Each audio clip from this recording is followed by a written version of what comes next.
Hey, Tesla News Tonight here, continuing the takeover of Rage-A-Hol the band with more videos. Uh, this is one that I did where the audio I did earlier while I had some free time. So what I'll be doing is I'll be playing some of the audio, and it's a bit of length to it because there are three articles. I got to remember to put the links to those, a link to a video, a couple of shout outs as well. I have a few notes that I have written already, and I will be writing a few more notes. That way I can come at you with some information, whatever it might be. So I wish you all peace, love, and prosperity.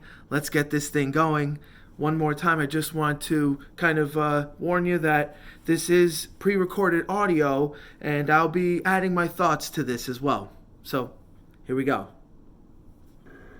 What precious metals are found in a Tesla? This one is from Specialty Metals, Smelters and Refiners of Metal. This is by Barry Lenson. The date, importantly, is February 19th, 2019. So, this one is almost 4 years old now. Yet, it was a very forward-looking article, so I'm going to paraphrase it now.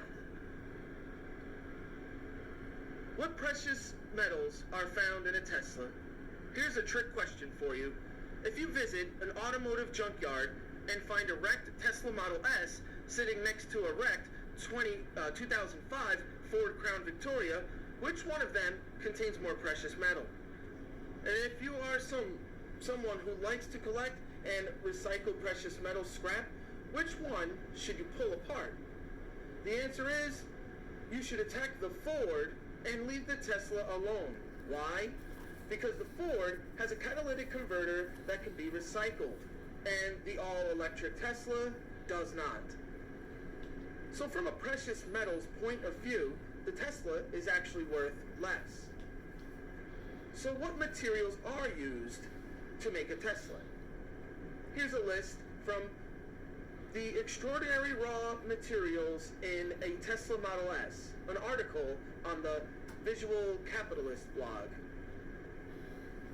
Aluminum, barren steel, titanium, plastic, leather, and carbon fiber. So each Tesla contains about 410 pounds of aluminum, used mostly in its body and undercarriage. Barren steel is high-strength steel alloy used to reinforce the body and chassis where needed. Titanium. The car's battery, which sits low in the chassis, is largely encased in titanium, protecting.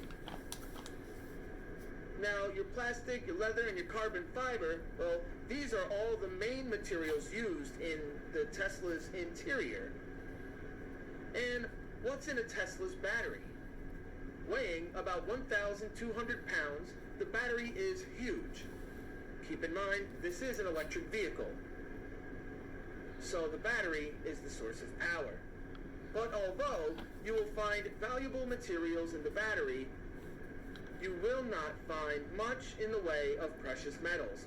Only other metals and materials such as aluminum, cobalt, copper, graphite, lithium, and nickel. What does this mean for the future of precious metal investing? And this part I felt was very important. What does this mean for the future of precious metal investing? If we are moving toward a time when electric cars take over our roads and highways, that could one day reduce the availability of precious metal scrap. So this could be a good time to strike while the iron is hot and acquire automotive electronics and catalytic converters while they are still easy to find. Now remember, February 19th, 2019. If you have automotive scrap to recycle, including catalytic converters with 500 units or more, there's a specialty metals smelter and refiner's phone number so that you can speak with a precious metals expert. That now is, again, from Specialty Metals. The link to this article I will leave so that you can read it yourself. So Barry Lenson of Specialty Metals, February 19th, 2019, saying, quote, "If we are moving toward a time when electric cars take over our roads and highways, that could one day reduce the availability of precious metal scrap. So this could be a good time to strike while the iron is hot and acquire automotive electronics and catalytic converters while they are still easy to find." Remember, electronics are getting smaller and smaller. I just thought that, you know, if you make a vehicle and a vehicle is this piece of technology, it's a robot, you know, it's digital, roaming around our streets, that turns the car market into an electronics situation, and Radio Shack is already gone. Blockbuster is already gone. Everything is smaller.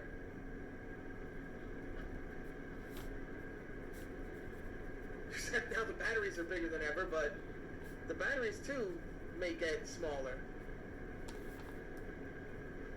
Anyway, so maybe all the old electronics on our roads will find another purpose, but driving on the roads will become, you know, fewer and further between once electric vehicles take over the roads. Because it's just a better form of electronic, better technology, smaller technology, less wasteful technology. So I believe, yes, we are moving toward a time when electric cars will take over our roads and our highways. And that will reduce, in some big way, the availability of precious metal scrap. The old cars, the internal combustion engine, ICE vehicles, this will be some precious metal scrap. Again, the ICE vehicles will be precious metal scrap when we live in the land of EVs. So this could be a good time back in early 2019, and probably still today, to, quote, strike while the iron is hot, end quote, and acquire automotive electronics and catalytic converters while they are still easy to find, because you will not be able to find certain electronics inside of, say, a Tesla.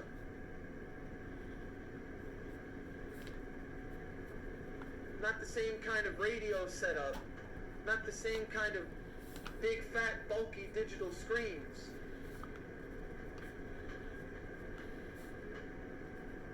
The technology in the Teslas and maybe some other electric vehicles are sleeker.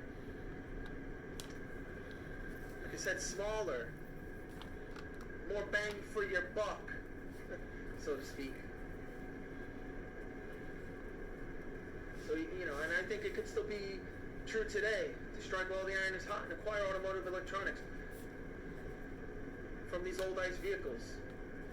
Bigger hunks of metal, larger pieces of metal for scrap. Once the ICE vehicles are not as roadworthy as they once, I believe, will become. And catalytic converters, of course, because You will not find a catalytic converter in any Tesla ever.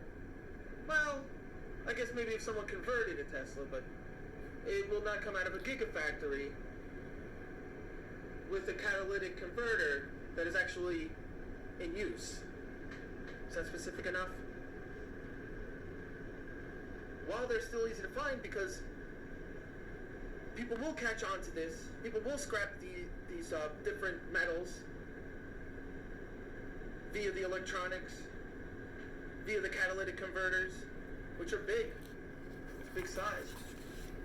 And there'll be hundreds of thousands and then millions and millions and millions of these electronic devices and catalytic converters from all of these internal combustion engine vehicles, and people will profit off of their scrap metal.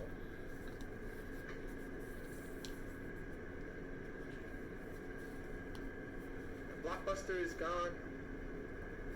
Netflix took it over. Less material waste. A lot of times less time waste. Now definitely less time waste. What's left? Well, the buildings, which are mostly unnecessary. Could they open up a store? Would that work? You know, I mean, they stopped coming. That was your answer. The people spoke on that one. That's it. We've always wanted it this way. The movie theaters are hanging on. Barely hanging on. I want a movie and I want it now. It came out. I got popcorn. I'm a responsible adult with some food at home with which I could eat. Food I purchased at a much more reasonable price. Food I trust because I bought it myself. Or at least simply trust more than in this filthy movie theater. Run by shady, pimpled up, dirty, greasy, disgusting teenagers. No offense, teenagers. In their first job, a job they don't want, which will show just how lazy they are as well. And if they're lazy, they're not cleaning up. The food will be of poor quality and could get me sick for a multitude of reasons, or at least just a few. Just because of its filth and bacteria, germs, or because it's undercooked or something. Cooked incorrectly in some way. Some other way other than undercooked. Sorry for ranting here. There's a lot going on. I have more articles as well.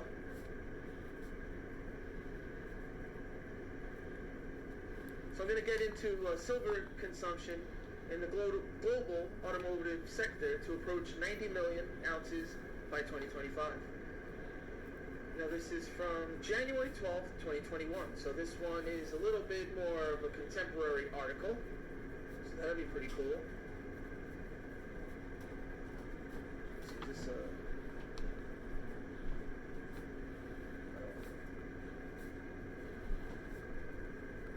Automakers today are increasingly relying on silver to enable the vast technological advances incorporated into modern vehicles, which is what I was just talking about.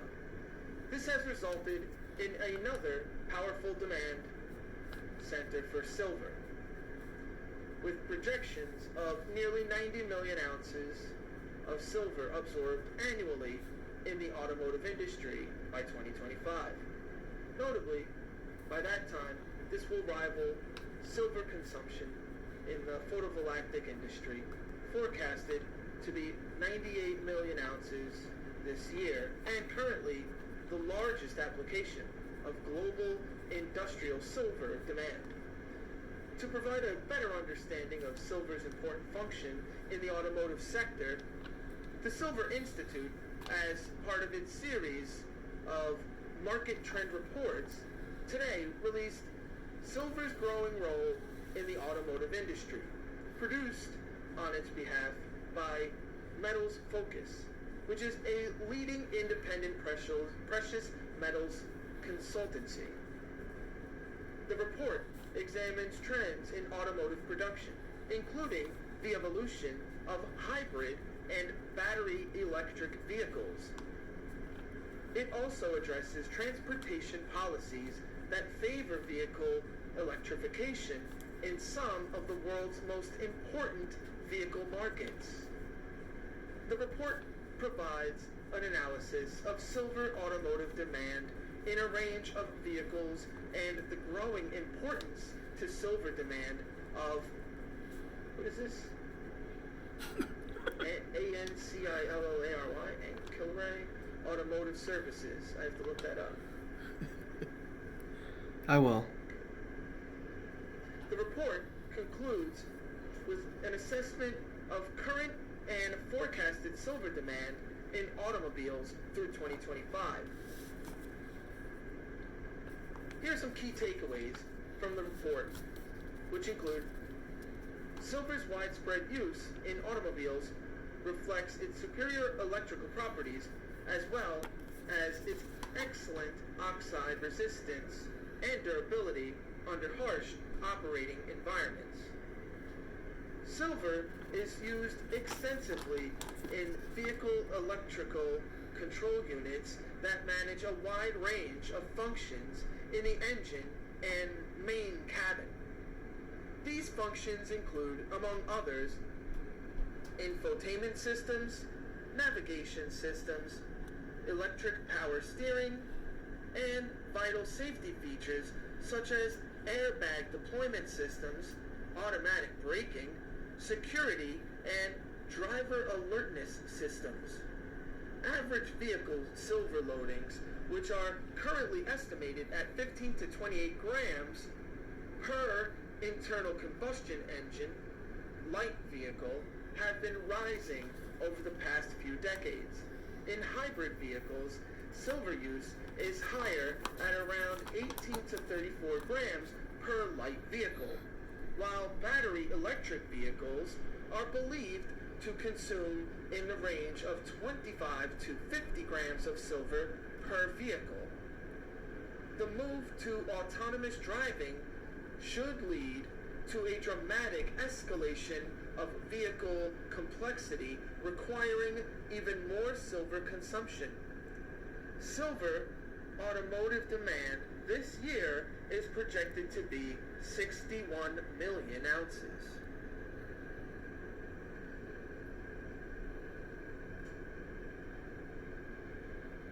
Please hold for one moment.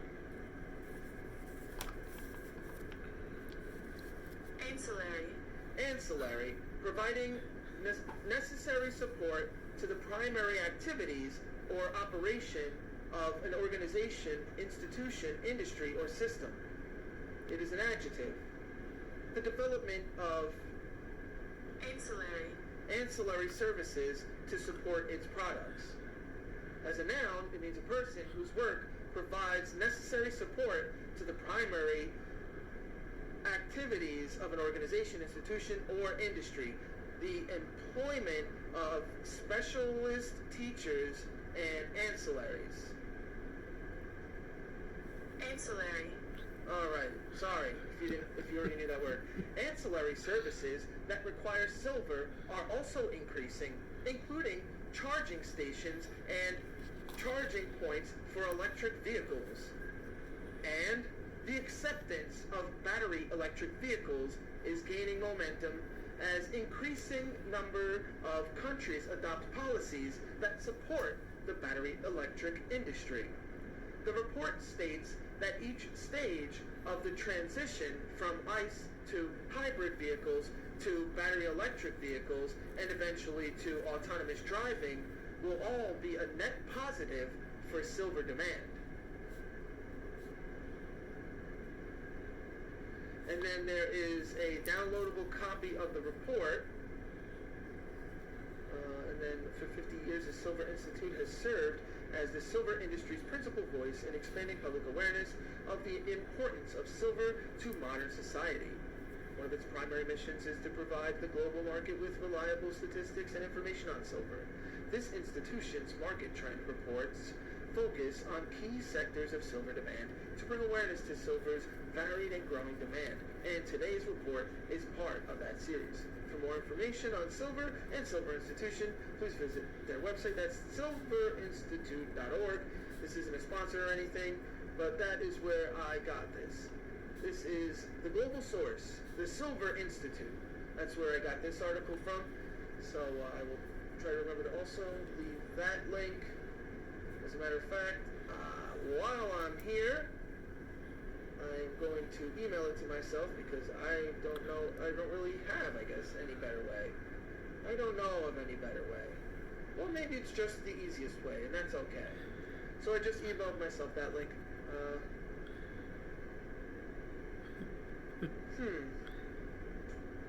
Alright. Now, this is for all you internal combustion engine vehicle having freaks.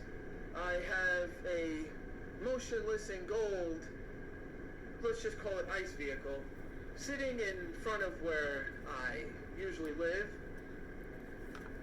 Useless. Very useless vehicle, except for maybe precious metals. Or, you know, a real good crew of mechanics and maybe a couple of restoration individuals to help.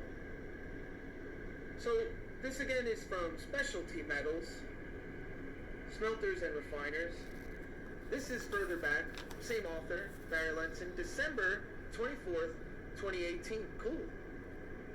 That's Christmas Eve 2018, quite a while ago. Will you get more money by donating your old car to charity or by recycling the precious metals it contains? If you have ever donated a car to charity, you know the routine. You call to schedule a time when your car will be picked up. A flatbed truck arrives and the driver writes out a receipt and your old car gets hauled away. A little while later, you get a receipt from the charity that took your car. That receipt should provide a value for the car you donated, which should be what the charity sold the car for.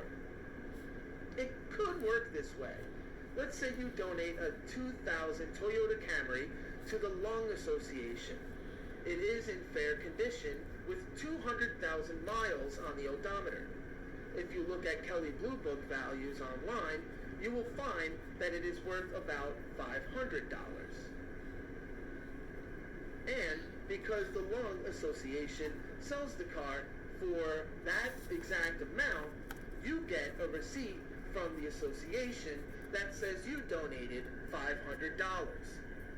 So if you are in the 15% tax bracket and you deduct that $500 from your taxes, you stand to recoup maybe $75 at the most.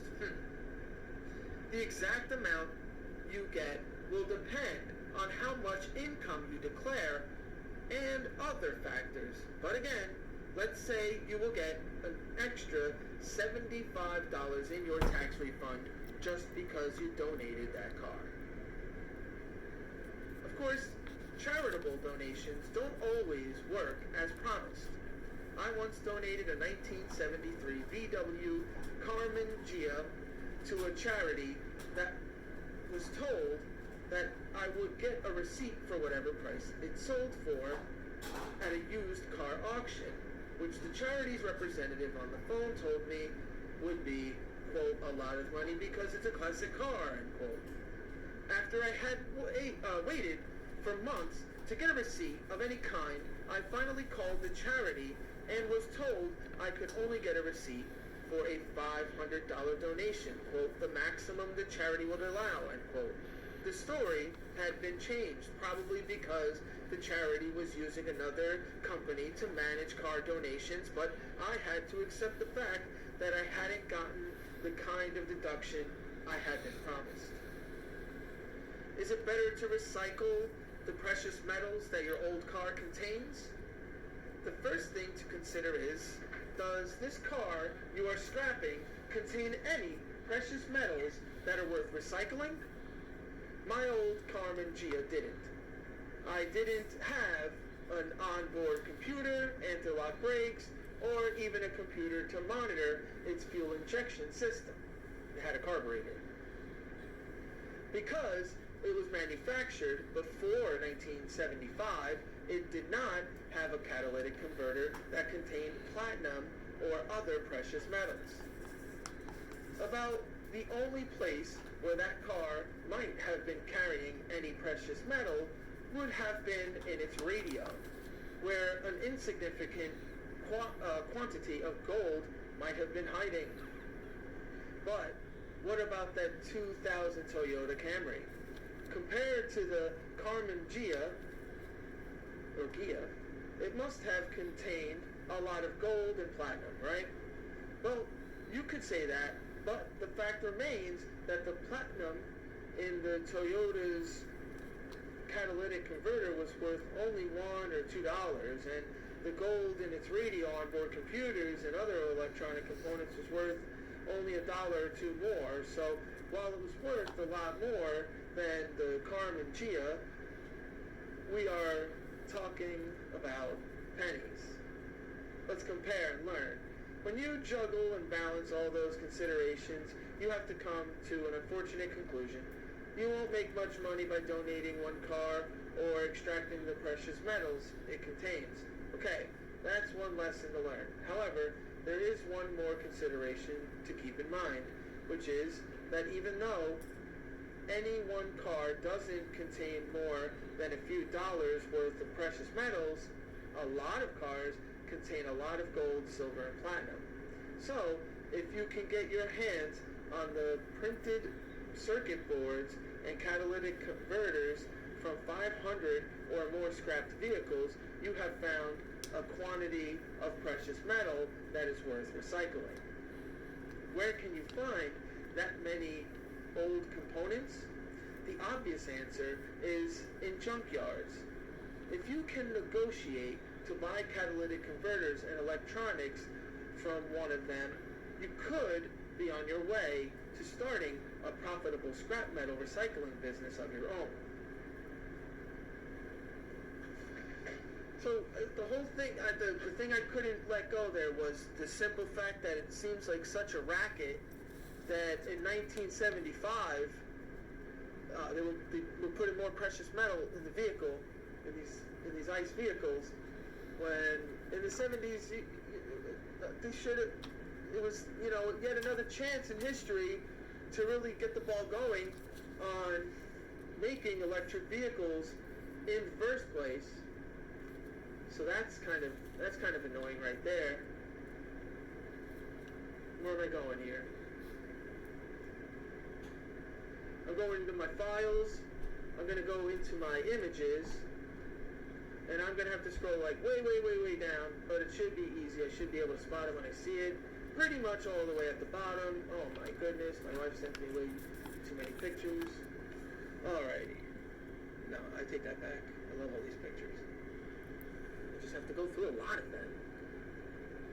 Maybe I just need to organize this stuff a little bit better. Maybe it's my fault. 1898 though, you had the Riker electric vehicle. 1899 you had the La Jamais Contente. 1902 the Studebaker electric. 1912 the Argo electric. What happened in those 10 years? And then you got a bigger gap. General Motors, 1966, with the Chevrolet Electrovare. Okay. Alright, well, 1971, Lunar Roving Vehicle. So, it was electric, but that's a space vehicle. But come on, General Motors. General Motors, 1966. But wait a minute. Why would they have been working on an electric vehicle? So maybe because NASA was working on a lunar roving vehicle? Could that be why? This is all from The Electric Viking, in a video he did. The world's first car was electric. History of the electric vehicle. Great video. Before Elon Musk thought about launching a first-gen Tesla Roadster into orbit, the Lunar Roving Vehicle, or Moon Buggy, is the first all-electric vehicle to land on the moon, built by Boeing. The Moon Buggy has a top speed of 11.2 miles per hour and served missions for Apollo 15, 16, and 17. So that was 1971. And then you didn't have anything until, again, GM, Impact Electric Concept Car, 1990. The Impact Concept is the precursor to General Motors' EV1 electric vehicle. The concept has an integrated motor and single-speed transmission mounted in the front, producing 137 horsepower and a top speed of 183 miles an hour. I don't understand it. Is it even electric then? It has an integrated motor and a high-speed transmission mounted. How can it have a transmission and be electric? Then you had the Chrysler TE van. T-van. I mean, what? That was 1993. GM again in 96. Chevy with the S10 electric in 97, electric pickup. Honda EV Plus in 97, another 97, and 98. Ford was doing it as well, making electric vehicles. No one really stuck with it until now, and I think we're going to see it. I think all of the legacy companies that had their chance, it's kind of come, and maybe it's gone. Yeah, I mean, a pretty big gap there. The Ford Ranger EV in 98, and then the Venturi Fetish in 2004. Monaco-based electric car company. You know, they tried too. You know, they just couldn't figure it out. It was, you know, obviously quite difficult. It was actually quite difficult for them. So that was just some pre-recorded audio that I mentioned there. I'm just going to go over some of the notes that I wrote here. Visual Capitalist is another article I'm going to get into. Maybe if we're going to talk more about any kind of silver and future of electric vehicles and scrapping old ICE vehicles for parts. Maybe I'll look into this, download that other report as well. I'm actually going to write that down, download the report as well. So that way, maybe I could do something about that. Do a little report on that for you all. Let me know if I forget links. Yeah, that's right. I always forget links. Tesla News Tonight is a one-person show. So, yeah, it's pretty obvious, right? I'm aiming to please. Excuse my horrible writing, misspellings, because these are just notes. These materials will be recycled in order to produce the New World Order. These materials, that was kind of a jump in ideas there. These materials being the metals. Adam's 8 on YouTube. Is it Redwood Materials or is it Redwood Recycling? I don't know. I'm sorry, I forget right now. Tesla has their own lane at the Mexico-U.S. border. That was just a random note there that I wrote for everyone. How are the Steam games on the Teslas? I actually wanted to know that. I'm not familiar with electronics like that. Like, I don't really know my video games, unfortunately. I grew up on Blockbuster. Yeah, I did. Still not sure I could reimagine a Blockbuster comeback, although I really have tried. Kind of slept on it, so to speak. But I think it is an old era business. Photovoltaic equals solar panels. It was the first company I ever invested in, was a photovoltaic solar panel company. Silver is in solar panels, and that means silver is not quite available. Then, in a sense, shall it be scarce or more valuable, worth more, a higher price? Tied up in panels would be silver. So, if, let's say, Tesla Energy really takes off in China, North America, and Europe, pretty much Asia, all over. I said China and I said Asia, but it would that's because it would spread everywhere. I wonder about Africa. If if Tesla will make it to Africa. If so, when? But just thinking about how everything will spread, I thought of that. Yeah, I can't reimagine a blockbuster comeback. Yeah, the first company I invested in was photovoltaic solar panel company, which it was a penny stock. I my idea was to just go for an underdog and something I believed in, and then I started investing in more sustainable or renewable energy companies that I believe the stories in, but the beginning was quite difficult, and now we have Tesla, the best in the biz, uh, basically making their own business of things. When the internal combustion engine cars are no longer popular enough to thrive, they will all eventually become obsolete. I believe that is true. Strike while the iron is hot. So get all your metals. But can you even trust specialty metals?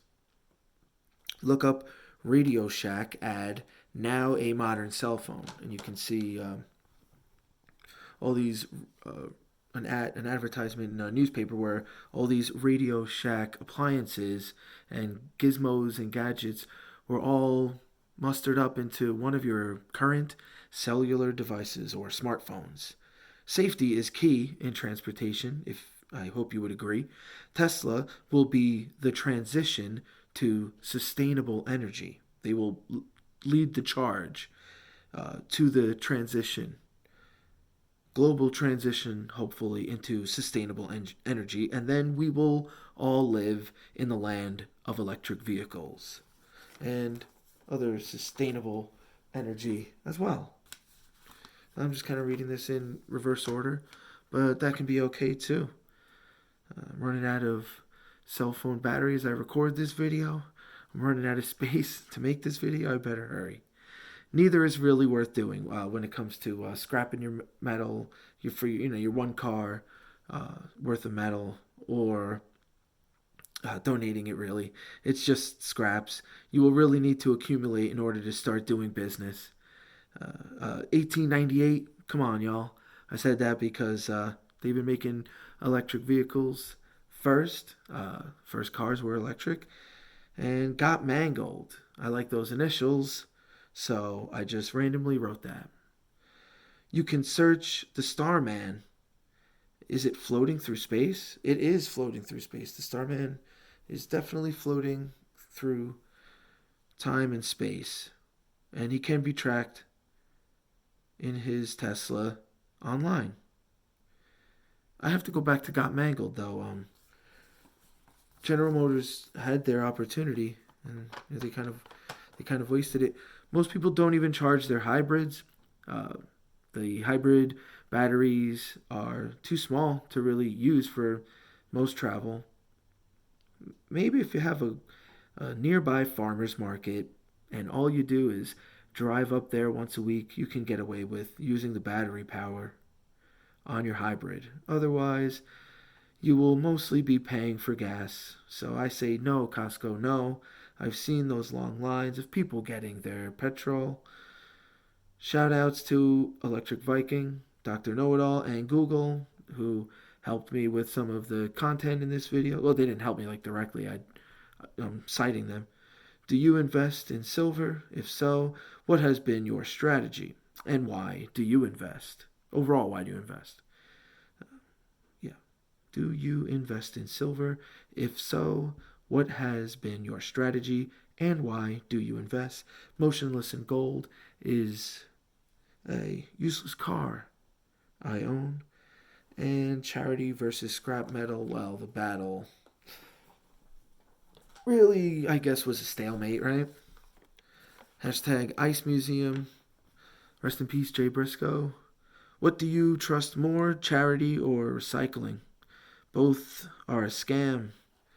And then I just wanted you to look up, quote, Stealerships. Hashtag change the world. Hashtag change the universe. Cleaner transportation. Cleaner energy.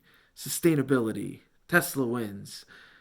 No silver medals here when it comes to Tesla, which was just kind of a joke on the precious metal category. Feel more positive about our future. I believe it will be better. Have faith, everyone. Peace, love, and prosperity to you all. This is Tesla News Tonight.